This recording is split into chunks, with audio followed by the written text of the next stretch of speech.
Wih, denger lu.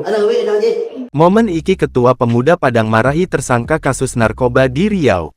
Direktur Reserse Narkoba Polda Riau, Kombes Pol Manang Subeti, menggunakan cara yang berbeda dari biasanya untuk sosialisasi bahaya narkoba.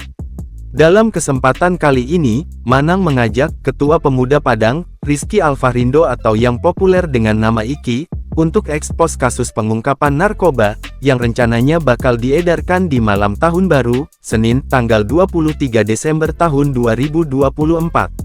Iki kerap berseliweran di media sosial dan viral lewat tingkah kocaknya. Meski berkebutuhan khusus, Iki sukses menghibur banyak warganet lewat aksinya. Dalam momen tersebut, Iki tampak memarahi tersangka narkoba tersebut. Dijelaskan Kombes Manang, dalam pengungkapan ini, aparat kepolisian menyita barang bukti total 2,6 kg sabu, 483 butir ekstasi, serta 6.000 butir pil Happy 5H5, yang disinyalir akan diedarkan untuk perayaan malam tahun baru. Barang bukti ini kami amankan dari kedua tersangka saat penggerebekan.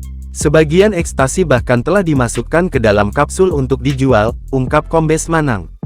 Ia menuturkan, tempat tinggal para tersangka telah diubah menjadi gudang penyimpanan narkoba.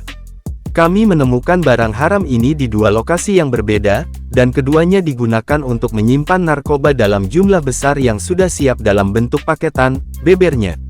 Dalam pengungkapan yang dilakukan pada Kamis tanggal 19 Desember tahun 2024 malam, petugas awalnya mendapat informasi yang menyebutkan adanya aktivitas peredaran narkoba di sekitar Jalan Dr. Sutomo, Kelurahan Rintis, Kecamatan 50 Kota, Pekanbaru.